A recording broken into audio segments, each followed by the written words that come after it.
Okay.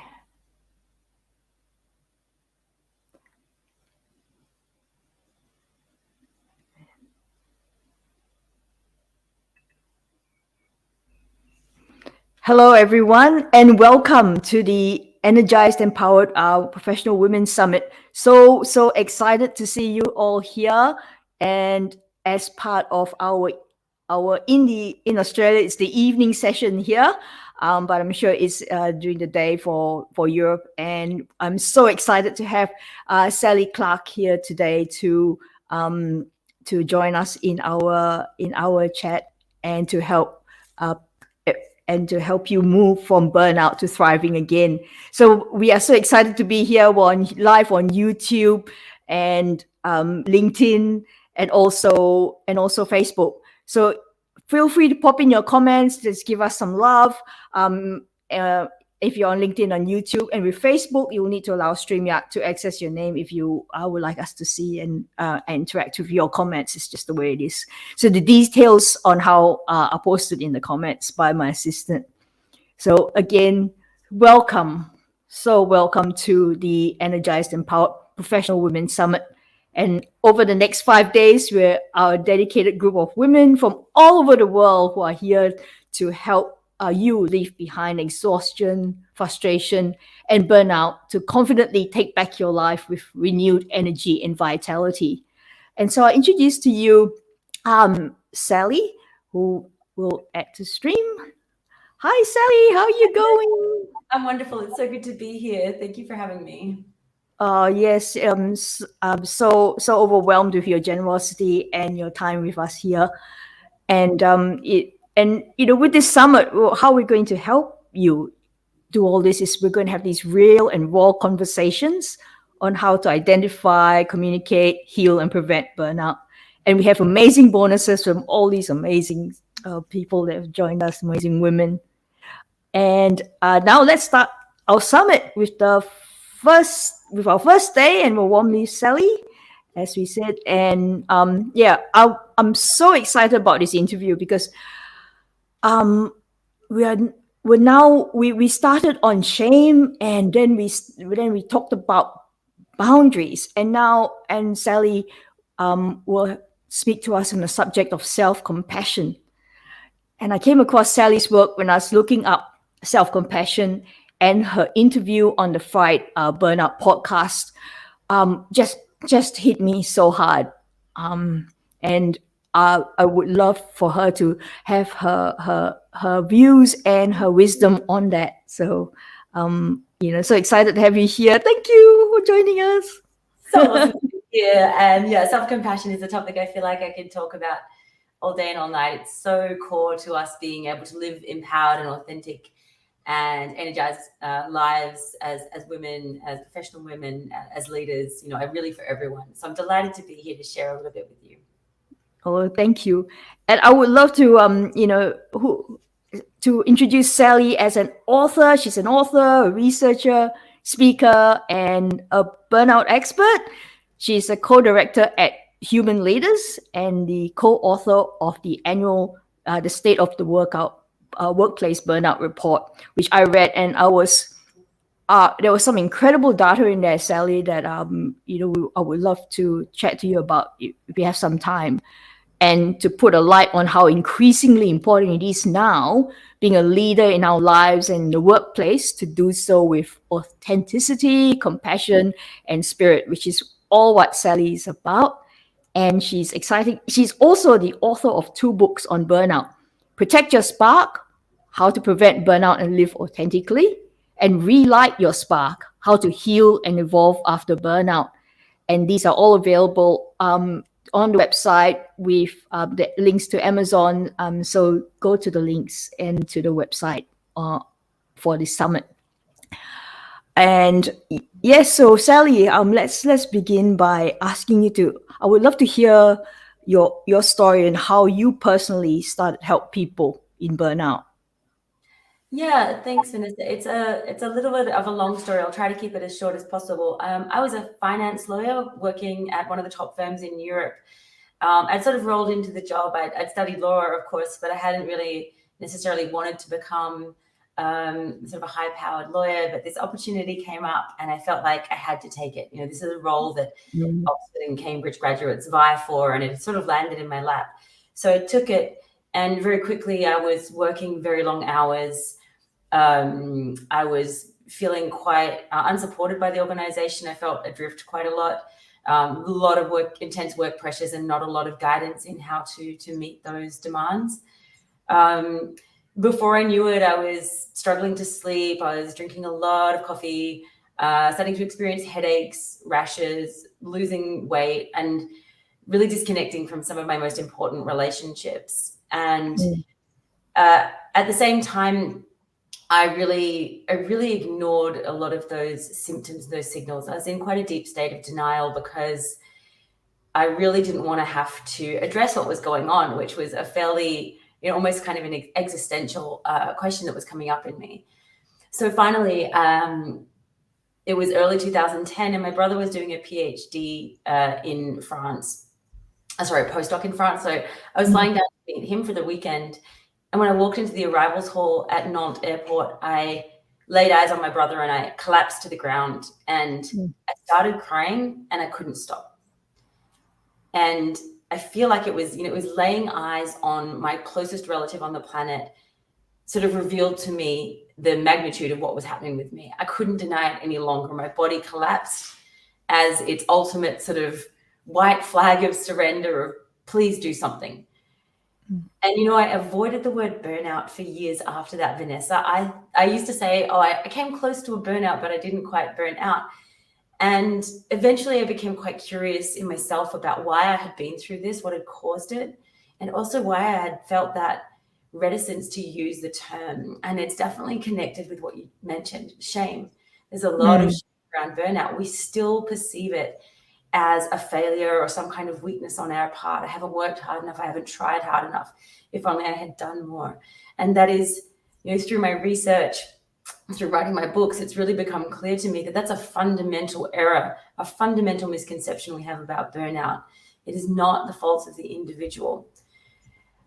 And so that kind of, that curiosity led me to write the books and to start to research into burnout and to really work as hard as I can to empower and energize, women particularly, so that we keep our energy and keep our health, so that we're able to be the best, fullest, most authentic versions of ourselves that we can be. Oh, wow. That is so powerful.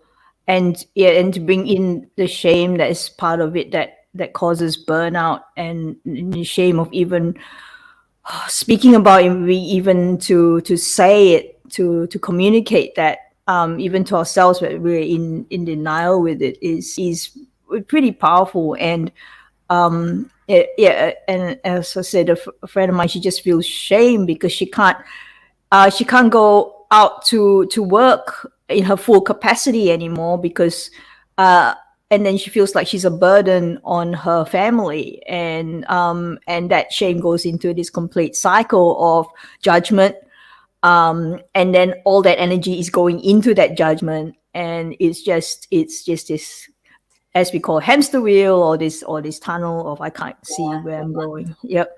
It's really incredibly common, Vanessa. I think that's a really great point that you make. It's such a common experience of burnout that because it happens almost exclusively to very high achievers, people who are highly capable, highly intelligent, and used to being able to get away with a lot, and also often used to being very up here, touching my forehead, because it's very intellectually driven, often high grades, high achievers.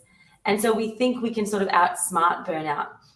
We often kind of tend to then prioritize our intellectual capacities over our body and the signals that we might be receiving from our body, from our emotions.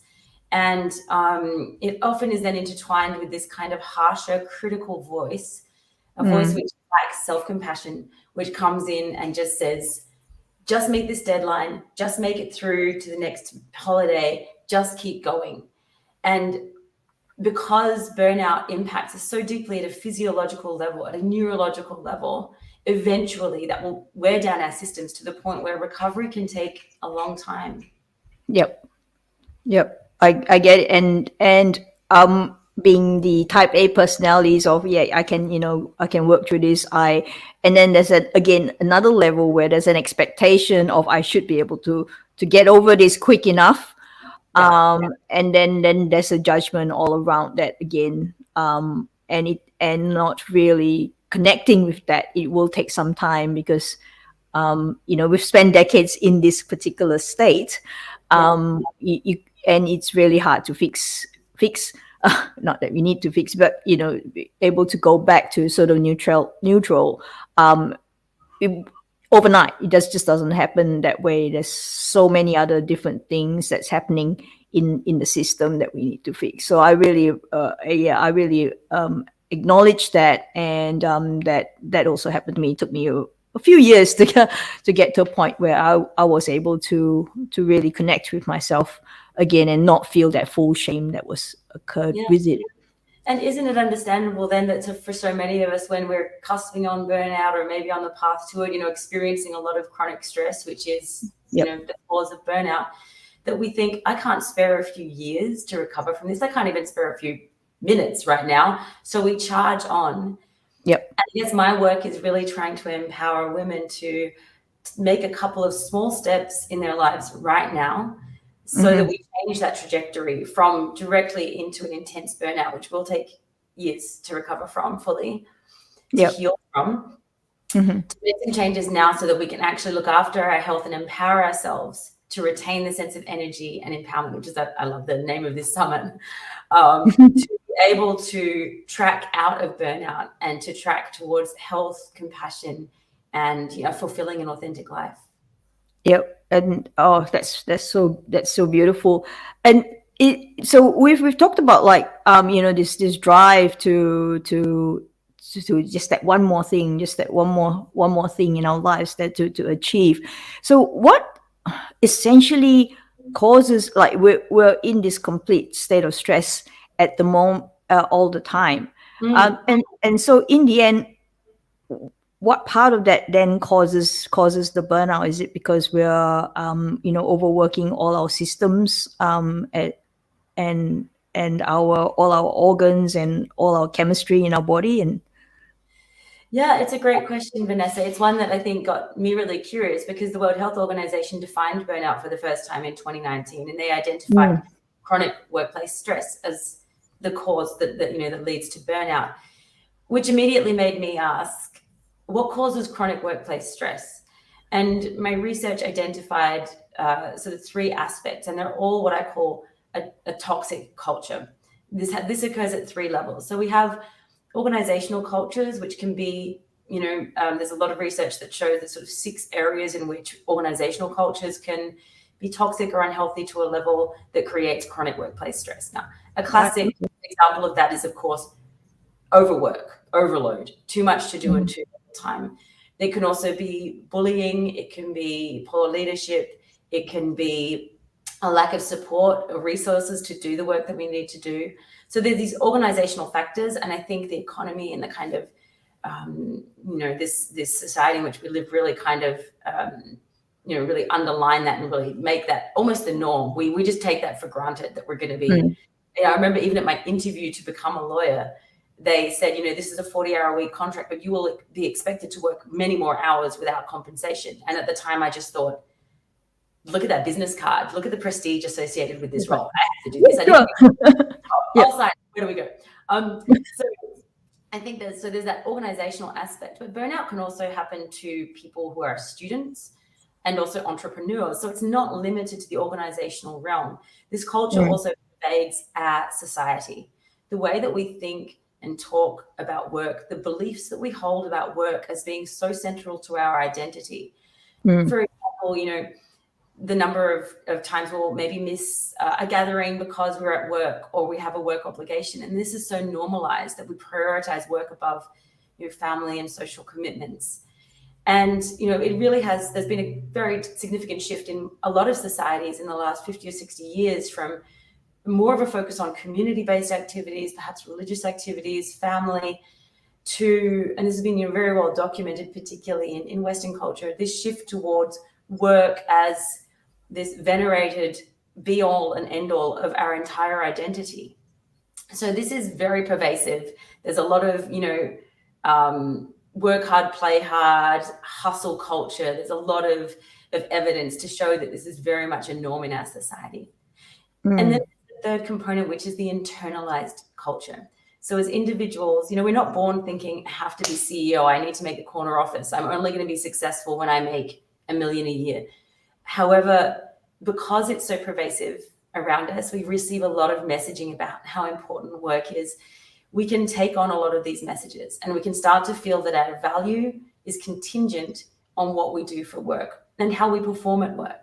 And this can lead to things like perfectionism, like an exacerbated sense of responsibility for what we do, a tendency to work almost as a default mechanism. Whenever we have a bit of space in our day, we grab our phones and we check work emails. These kind of behaviors often spring from this internalized beliefs that we have developed as a result of sort of breathing in the culture around work that pervades society around us.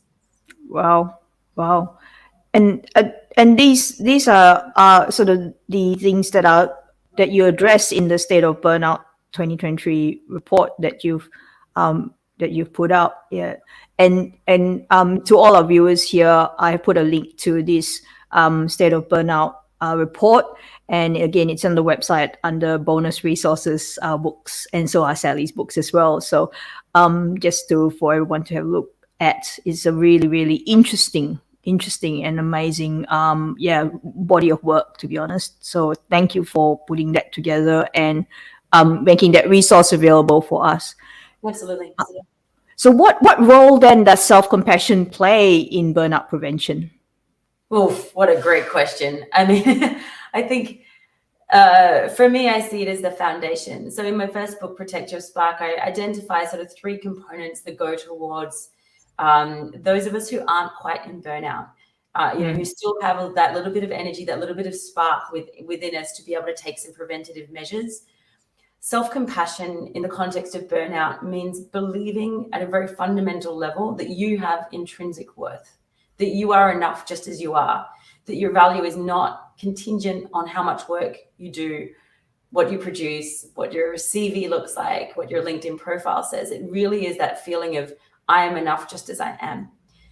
And for those of us for whom there's an immediate sort of sense of, a little bit of discomfort around that idea of truly believing that we are intrinsically worthy, that we, to put it another way, that we really love ourselves unconditionally. I think there can often be, for a lot of us, a little bit of a gap there, a little bit of work to do in that arena. And that can be helpful to do. Some people will use therapy, perhaps coaching. There are ways that we can, tools that we can use to kind of start to unpack what are the blocks between, me and my ability to really love myself fundamentally. And love myself in order to fiercely take good care of myself, to prioritize my health above my professional accomplishments. It's a bold move. It might even be a bit of a radical move, in some ways in our society, because we attach so much value to these professional achievements. And I'm not diminishing those at all. I think, I support every woman who makes these kind of achievements, and pom-poms high, cheering you all the way. Yep. However, when we do it at the cost of our spark, of what makes us intrinsically ourselves, when it leads to burnout, it really undermines our ability to live authentic lives and to be fulfilled. So I think when we can have these achievements and really stay attuned and close to who we are through starting from a place of self-compassion, we can have, the most impact, that impact that we really want to have as professional women. Yep. Wow. That's so.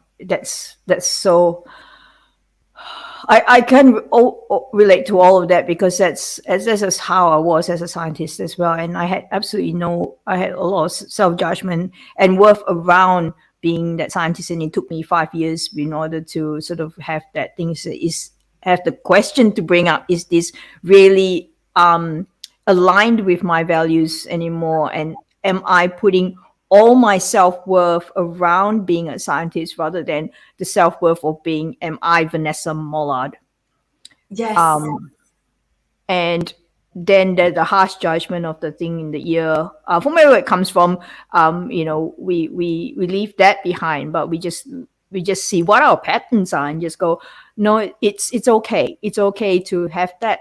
That's what you were subject. What society has told you. Now it's time to move, because you've got awareness now.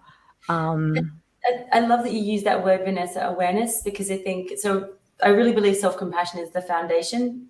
And then when we can move forward with compassion, we can also bring in two other aspects, and that is self-knowledge and self-awareness. So self-knowledge is that part of really reflecting. And I only did this after I had a burnout. I was 32 years old and I had never really asked myself, honestly, the question, what matters to me?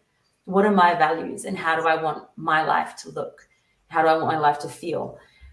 And to that extent, I'm kind of, it was a horrific experience, but I am grateful to have gone through burnout to that, in that context, because it really forced me to address those questions in a very real way, in a way that I hadn't ever done before. So looking at what matters to you, how do you want your life to look? How do you want to be able to look back on your life? What are your values? What has meaning for you?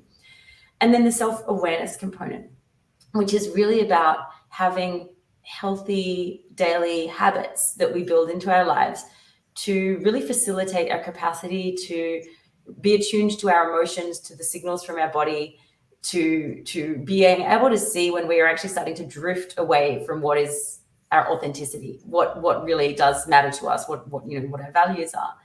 So I think when we can have that foundation of self-compassion, of self-love, and then be very clear on who we are, to know ourselves, and that constant lifelong journey of self-awareness, staying, just being attuned to, am I living in alignment? And we're always going to make, I think I certainly am always going to make the occasional mistake. I'm going to work too hard, or I'm going to drift a little away from those values. That will happen. But when I have self-compassion, again, can forgive myself for that and bring myself back, take the steps that I need to come back to my true sort of authentic self and center. Yep.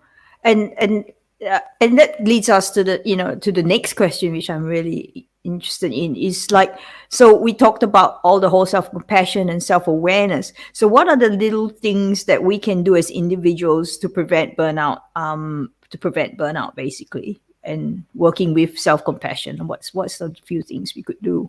Absolutely. So it tends to be quite a personal process. And I think a lot of us will probably already have some of these practices sort of embedded. Things like, breathing or some other breathing or meditation techniques that we can use on a daily basis. The breath is such a powerful way of engaging our parasympathetic nervous system, which becomes very deeply affected by burnout.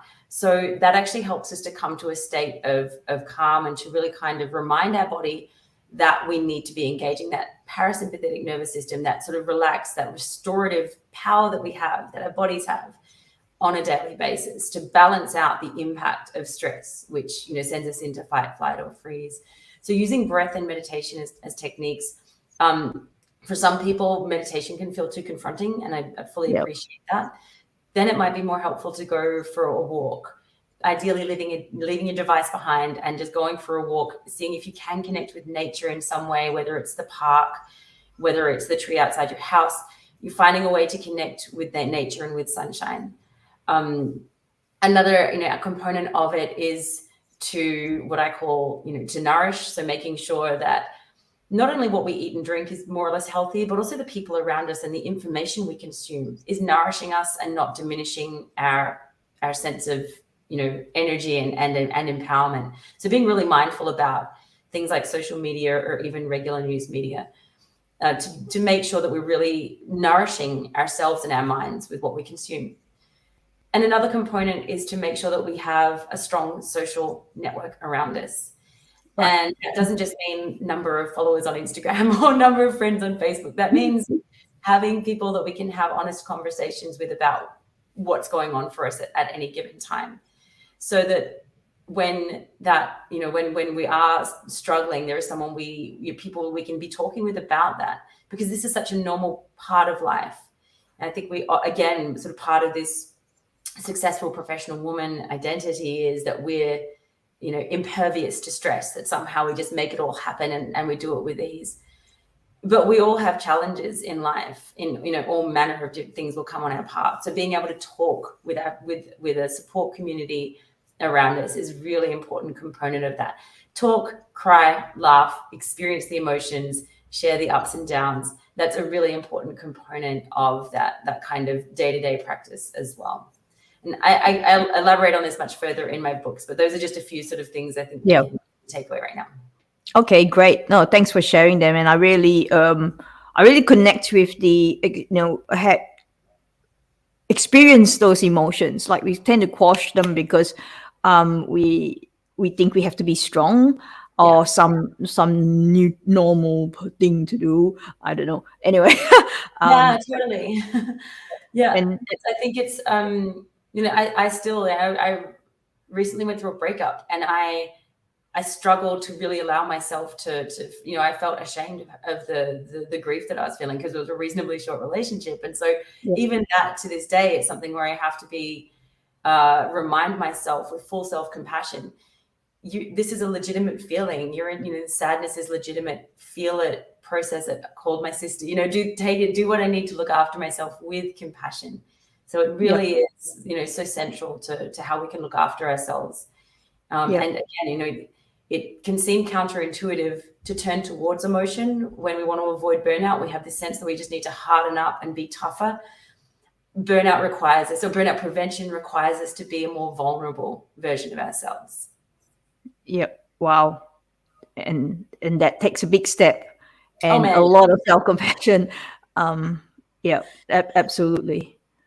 And so we're preventing burnout. Well, there's some of us who, like me many years ago, like it's too late. You're completely exhausted. You're completely just so disconnected that you're just going, oh, what do I do? How can they start to heal?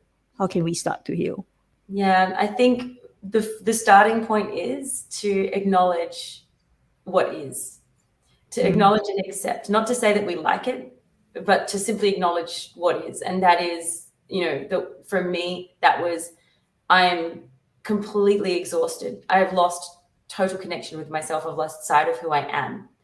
Yep. This is not okay. I'm miserable. Something needs to change. And acknowledging that was also, it was part terrifying, because I'm human and change is difficult. But it was also a huge relief, because it had been so much pressure on my shoulders, pressure in my body to hold things together, to present a front to the world that simply wasn't true. So I think starting with that acknowledgement means that we can then, we can't work out how to get from A to B if we don't know where we are, A is. So we really need to know where our starting point is, be very, very transparent with ourselves about that. Yep. I think one of the things, and no one likes it when I give this answer, but I think, alongside breathe, nourish, and talk, which I just mentioned, but also rest. For those of us who are like, I can't rest, that it's not an option, give me something else I need to do, I can do. Unfortunately, I can't. Your body in burnout is physiologically compromised. Your prefrontal cortex is impacted. Your nervous system is a bit fried. And in order for your body to heal from that, for you to be able to move forward and have a healthy life, rest is imperative. I'm not saying, and I know for a lot of people, we can't just sort of take off for 3 months and chill on an island. And that's certainly not the right sort of path for everyone. But look right now today, how can I build moments of rest more structurally into my life? How can I be disconnecting from my phone, disconnecting from work emails? How's my sleep pattern right now? And what can I do to improve my sleep habits? And, again, we're humans, we're not great at change. And when we're in burnout, we're so exhausted that the concept of change can itself feel overwhelming. And if you're feeling that that is overwhelming, ask for help. Reach out to a coach, a psychologist, a friend. See if you talk to someone about getting some support so that you can start to take these steps. Because if the concept of just getting a healthy night's sleep feels too overwhelming, that in itself sort of speaks to some change that needs to happen. Yep. And rest is key. And rest does not necessarily mean sleep all the time. No. Absolutely, Vanessa. It's such a good point. I mean, for some people, like I said, a long walk in nature can be incredibly restorative. So it's about rest/restore. How can I restore energy? I will just make a little caveat there, but that for those of us who are type A personalities, I go, oh yeah, I'll rest. I'll just do like a 2-hour Ashtanga yoga session and go for a run. When we're in burnout, that's only going to deplete our systems further. So be very honest with yourself about whether you do actually need to just have a nap, lie down and allow your body, your physiology to heal, or whether that run is really what you need. So there's some, again, self-compassionate honesty that's required in making choices around what rest looks like for us right now. Okay, that's wonderful. I like that. Thank you for sharing that component. That's really important, because I would go for a run myself and just call it rest. or I go, I'm just gonna go for a third surfing today, Completely. I'm just gonna and I think really when we understand, and there's a lot of we're going deep into the science, and I'm not a scientist, but there is, the more I come to understand about the physiological impact of burnout, the more I have reverence for my body for healing. I put it through misery, but I also put it through physical strain for years, and it recovered, but it doesn't recover without us holding space for that recovery to take place. And sometimes that means uncomfortable sitting on the couch with Netflix and a cup of tea. Sometimes that will be the best thing we can do for ourselves. Yep. No, you're absolutely right. And how do you walk in the world these days with, what do you do? And I'm really curious about the human leaders, and how do you help people in burnout at the moment? Thanks, Vanessa. So my personal mission is to embed well-being as a part of how we work, so that the word burnout becomes redundant. That's a big mission. The steps that I'm taking towards that is my work at Through Human Leaders, and we work with leaders and teams in organizations to create healthier cultures where we can have honest conversations, for example, about things like how we're doing, workload, and also making sure that we're working in a really effective and optimal way, so that rest is actually built into how we work, and just ensuring that people have that awareness of the importance of rest and recovery to being able to have a sustainable career. So that's a really enjoyable part of my work. We also have a podcast, We Are Human Leaders podcast, with amazing conversations with people, sort of in the leadership space, who really help us elucidate, how we can, work better and also live better. And I think the two don't need to be mutually exclusive. I also coach clients, and I speak a lot with, at organizations and groups here in Europe, but around the world as well, to, give us the language, I think, sometimes, to be able to start to talk about what burnout is, and to have conversations, really empowering people, especially women, to have honest conversations about how we're doing.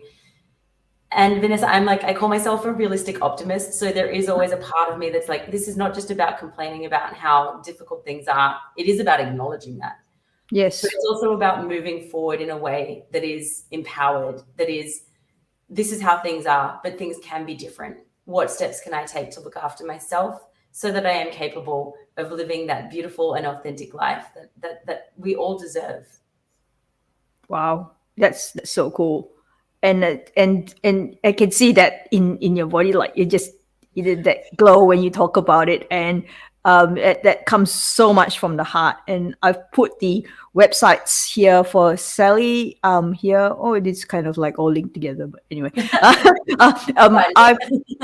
it's all in the it's all on the website for the summit. Everything's there. I'm slowly putting in all these little gems from our beautiful network of women who are here to share their wisdom. And also, Sally's got quite a lot of bonuses on her website as well. But one particular one I want to draw attention. There's a couple, actually. There's one about values, and also there's one about a self-compassion audit. Is that right? How would you speak to that, Sally? Yeah, Your thanks, self-compassion Vanessa. audit. And can I just also say thank you so much for bringing together this amazing group of women to talk about these really critical topics at the summit. So yeah, self-compassion, it's a little bit of an audit, and I think it's some tough. Sometimes we need a little bit of tough truths to kind of see actually how we're doing. If I'm completely transparent, I'm still on a path towards full unconditional self-compassion and self-love. I still have a fairly strong critical voice, thankfully, through knowing much better who I am and having this level of self-awareness of my emotions, bodily signals, and just these practices that I have. I'm much better attuned to when that's kicking in, and I can intervene much earlier. So I think the self-compassion audit is to really just be honest with ourselves about am I my own best friend? Am I an advocate for myself, or am I actually putting even more pressure in addition to what I receive from outside, and really compounding that, which is it can be such a fast track to burnout when we're in that situation. Oh, okay. That's I'm just quickly typing in your thingy again, your website thingy, that one. And I will, again, as I said, I'll put this bonus is there, but I just thought I'll just put it there anyway. It's in there. I will put that on the website so that everyone can just go straight to there and just go straight to the bonuses and have a look around Sally's website as well. And I would really really love to thank you so much for joining us here and for being so part of this net of women. As I said, when we were talking about this summit, I think I said to you, I really had this vision like you, this net of women just encompassing everybody, speakers, people who are listening, present and future, because this is all recorded, and just in that net of love, in that net of support, and now in this net of compassion and authenticity, and to help each other sort of grow and flourish and thrive, really, as how we want to live as in our values and as ourselves. So thank you so much for your time. Thank you. Much love to you. Oh, one more question. Oh, sorry. I just have to ask this. Now, if you were if you were speaking to your 8-year-old self today, right? What would you say to her? What would you whisper in her ear if she's having a moment in the corner? So whatever that moment might be, we won't define that. But when she's having a moment, what would you say to her? I'm not sure if my 8-year-old self would necessarily get this, but you've got this. You've got this. Don't doubt yourself. Yeah. Wow. I think there's that little bit of confidence to stay authentic, to stay who I am, which I spent probably 20 years after I was until my early 30s, really sort of on that path, and then having to go through a deep, dark burnout to get to a level of authenticity. So just really empowering her, I think, with confidence would be my message. Okay. Great wow. question. That was. We've got a question here. So let's have a quick look at this. The user says, "Thanks so much, Sally. Really relate to what you are saying. Can you please explain any of the syndromes that occur because of burnout?" Sure. So there's burnout kind of, it looks different from one person to the next. So it's very difficult to make any generalizations about what burnout will necessarily look like. Some of the most common symptoms are repeated ongoing headaches, gut issues, so digestive issues, sleep issues do tend to crop up a lot. So exhaustion, just physical, mental, emotional exhaustion, sort of waking up even after a long sleep feeling, like the tank is empty. As I mentioned, I had skin rashes. Some people gain weight, some people lose weight. It compromises our immune system as well. So you may see that you're actually getting more cold, more viruses, that kind of thing. I think the most defining symptom is probably exhaustion, and this is kind of difficult in our world right now because a lot of us are exhausted. You know, there's a lot of challenges that we face. But hopefully that gives you a little bit of a picture for what those symptoms might look like. And feel welcome to reach out if you have further questions, if you'd like more information on that. Yeah. And so we've burnout because our neurological system is on the go all the time, as in the our fight or flight system. That we then start to it just can be a cascade of different things depending on who you are, what your your physiological genetic makeups are. Absolutely. Yeah. Another thing. Sorry, keep going. I was just going to say, another way that it manifests is because of that impact on our physiological system as well. We can actually tend to withdraw. So whether it's withdrawal from work or withdrawal from private relationships, also as a consequence of exhaustion, we just can't be, that spark starts to diminish. So we can kind of withdraw and become quite cynical. And that certainly for me was a bit of a, I noticed myself being snarky and mean, and that's not who I am. But when I remember feeling like, oof, this doesn't feel like me anymore. Yeah.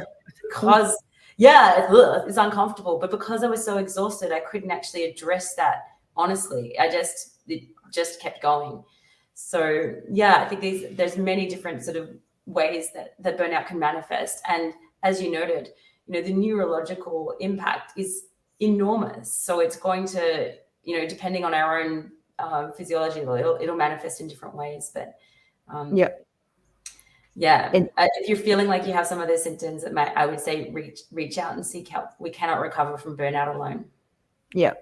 And also prevention too, like even if you're taking these small little steps and you're in a, say, I don't have burnout, it's just but even taking these small little steps that Sally has mentioned as well will help to really build your resilience, help your nervous system to calm down as well, regardless of whether you are in burnout or not. It just is good for us as human beings. We need to be not do too much. This is it, Vanessa. I said, I think burnout prevention is a lifelong journey. It's not a switch that we flick and we're like, cool, I'm never burning out. It is something we have to, focus on, work on diligently. And, the researcher, Dr. Kristen Neff, who works in the field of self-compassion, highlights fierce self-compassion as a particular type. I think that's really what we need to bring in here. We need to be a bit fierce about looking after ourselves, to bring that vigilance, to make that really our priority. The cliche, you've got to put on your own oxygen mask first, it really is a cliche for a reason. And it's something we need to be a little bit fierce about in the face of a world which will demand a lot of us. Yep, absolutely. Well, thank you so much for that, Sally. And thank you for the question. We really appreciate it. And yes, I am so grateful for you, for your time. What a beautiful chat we've had. And thank you for being raw and real with us, Sally. And I'm so glad for your friendship and your support. Thank you so much. Deep gratitude to you, Vanessa. And I'm really thrilled to see what the rest of the week brings. It's a beautiful, beautiful space you're holding for everyone. So thank you so much.